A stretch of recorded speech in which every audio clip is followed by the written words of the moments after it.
So it's obviously very popular among the cannabis community. It's out there, it's known. I think a lot of the mainstream America's stoners hasn't tapped into it yet, but among this crowd, I'm sure, is there anyone here who doesn't know what BHO is or what it's about, how it's made?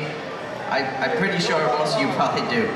So, rather than go through like the super basics of it, which is a little of what we did in Denver, I do want to cover some of the a little more advanced things, because since I've been here this week, I've been hearing a lot of, there's just so much information and so many different opinions about how it should be made and whether it's safe and what the right ways are to purge it and to wash it and all those other things. So I want to touch on all that. But before we do that, I want to introduce you to our panel. First, to my immediate right, we have Selecta Nicotine, who is the owner and operator of Essential Extracts out of Denver. He's one of Denver's premier concentrate makers and one hell of a DJ. Please give it up for Nicotine.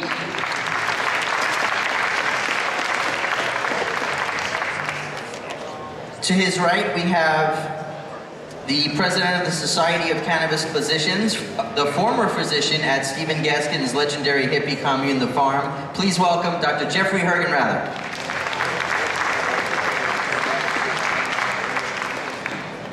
Going on down the line, we have the owner and operator of Phillips RX, suppliers of concentrate to low-income patients and dispensaries, and winner of the top solvent and top non-solvent cup at last year's San Francisco Cup. Please give it up for Vernon Phillips.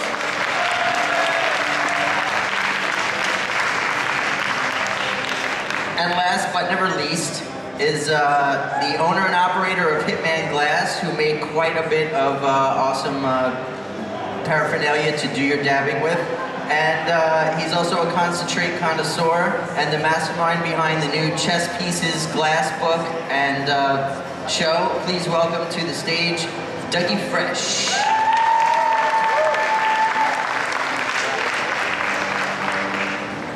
So clearly concentrates are becoming really the preferred medicine among people who know their shit about weed, if you know what I mean.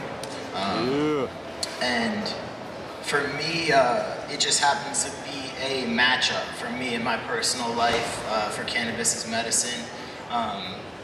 And my biggest issue is I have a lot of friends who all consider themselves concentrate artistes, and every single one of them has a different technique. The thing that the DA was stewing about was, oh, it's so much more concentrated now. And I'm going, no, this is good. Concentrated is good.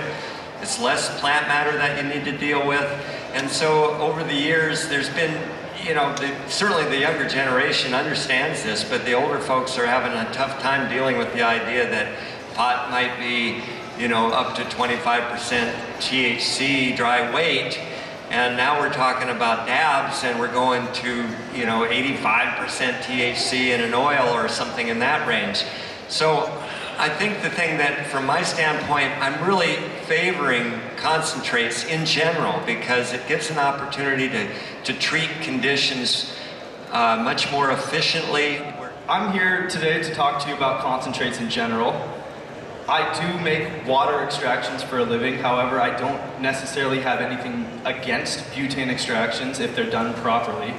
The issue that we're seeing today is there's so many people doing these extractions now, and it's such a new thing to most of us that we don't know if there's somebody doing it in their kitchen unsafely or purging improperly. And that's what I really want to get into today, is really doing more research and making sure this is a safe medicine for all of us. Making concentrate here would be to blast a type of butane fuel that's probably most attainable, easily attainable to, you know, the majority of people. And like that's, honestly today, the butane's my main focus. With my business, we play with a lot of butane fuel as far as, you know, putting it into glass, and especially with that, you see a lot of residues. And for me, we could probably fill this table with different brands of butane fuel. And when you really think about it, to a novice, when they see, if you come to my house or something, or you go to somewhere and see me blasting oil, you're going to see cans of fuel there. Now, to a novice, they're gonna be like, okay, you run a can through a tube, you put a, either a coffee filter, you put some fucking micron screen or whatever on the end, and you do it. Now, like, objectively, that looks fine. But they might go get their butane and they're gonna go get Tattoo Works fucking foul fuel. You know what I'm saying? You know what I mean? And it's out there. And there's definitely cleaner butane fuels, but at the same time you see a lot of test results too that are like, this has 70-something% THC. You know?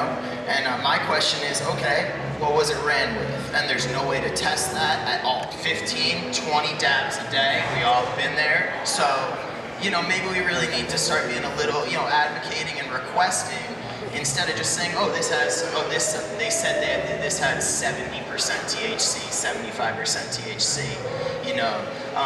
Even with a lot of different entries I've seen in the past in the cup, there's been a lot of different, like a lot of them have tane in them, and they taste different, and it's important to make sure that the tane's regulated. So. Grade butane, you're gonna have benzene, you're gonna have hexane, you're gonna have heptane, you're gonna have a variety of other molecules in there. Now, if you look at butane itself, it's pretty cool in that it has a very high vapor pressure. If you bust open a lighter, it's gone just about as soon as it hits the air. It's known as a class of chemicals as a neutral alkane, and that's the same as gasoline, which is less volatile. It's volatile too, but not like butane. Butane's a very short molecule, and it really goes away quickly. But if it's leaving residues of these other molecules, even though the butane may be long gone, and it will be, you don't want to be consuming benzene and these other molecules that have harm to you.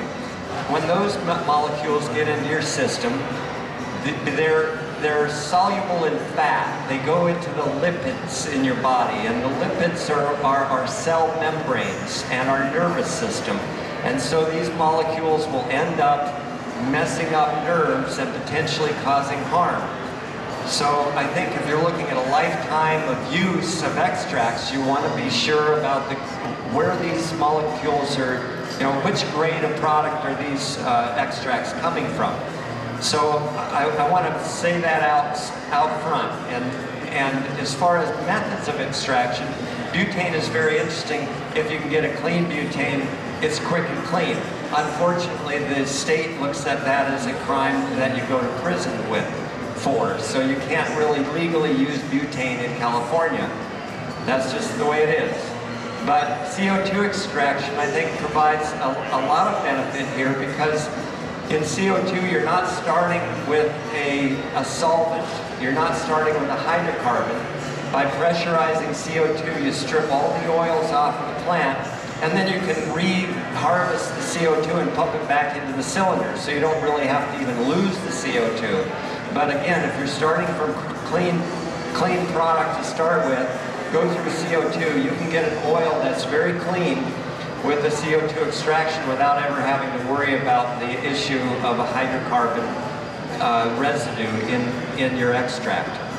Vex is really good, 5, and there's a Calibri that's really good, or N-butane for that matter. I mean, if you're making an effort to get butane that's pure butane as much as possible, would you still have those lingering other chemical effects? I think you need to look at an analysis, and I wish I could say you should go to this product or that. I'm unable to do that. I would like to know that information.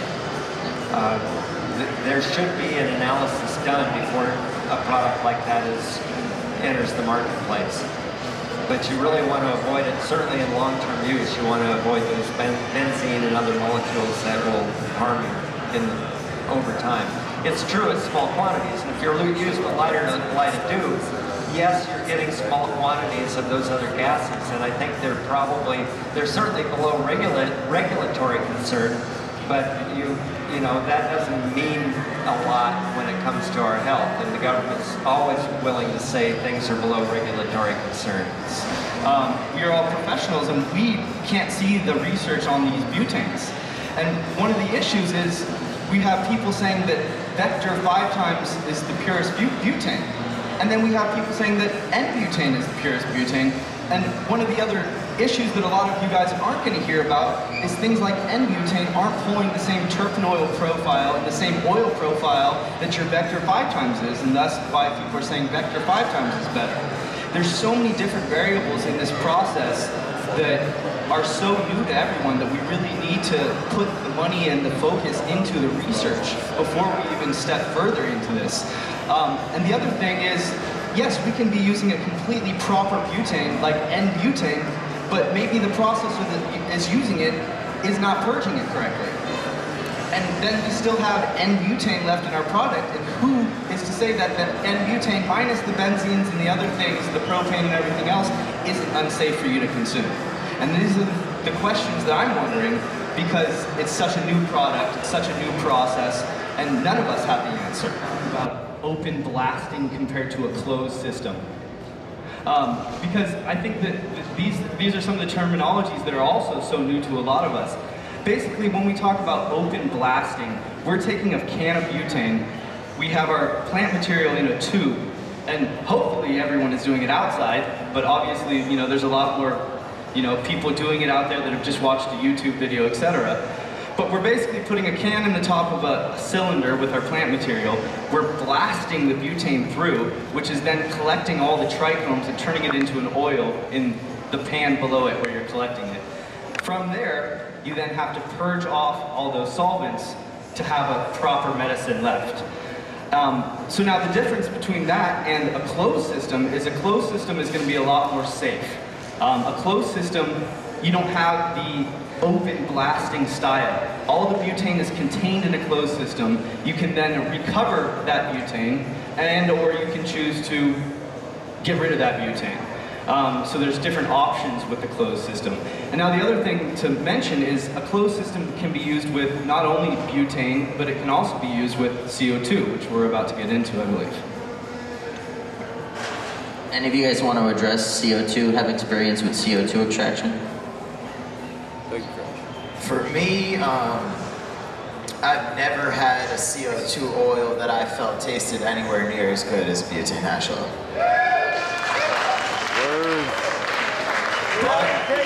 But this is a medical cannabis cup, and we're talking about medicine.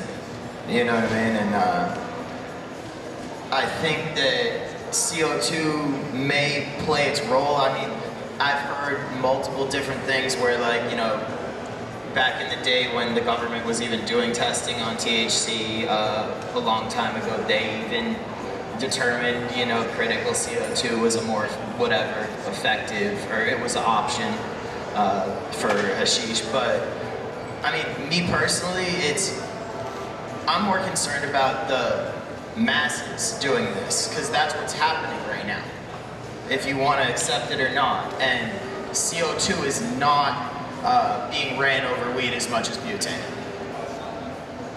It's not as affordable. You have to have a much, like, just a larger understanding on how to do it, you know? And a lot of people would rather just go out and buy a fucking, you know, $3 to $10 can of fuel and do that. But I don't want to take away from the fact that CO2 can probably play its role here. You know, it's just, again, finding, I'm not an expert on CO2, you know, and I can't even claim to be an expert in oil, you know, or in concentrates. I just love concentrates and happen to be someone who uses them every day, you know, as medicine. And I think that it's hard because people get set in their ways, you know, and it just like with, if you're judging a concentrate, you gotta give bubble hash a chance too, you know, and you gotta give CO2 a chance too. And like, from my previous experience, even though nothing's been as solid, I still haven't seen, you know, I haven't seen large amounts and varieties of CO2. You know, every time I see it, it looks different, it tastes different, it leaves a strange residue, you know, and I mean, if it's different, that doesn't mean it's bad or like worse or better, but you know, different can be good too. It might work and have its own medicinal value and be able, you know, in the end, be able to strip certain things off the plant in a certain way that the butane's not. The ice water on one hand, and you've got the most volatile hydrocarbons on the other hand. You've got CO2 extraction somewhere else along that way. You've got different ways of getting the active molecules off the plant. And each one is going to have its own profile as far as what is there. And as you've been hearing up here, some folks really will appreciate the feeling and effect they get with one method and think it's not as good as another. Whether you can do it at home or not is another issue. And as we're talking about taking a bottle of butane for 10 bucks, that's a whole lot different than an expensive CO2 extractor.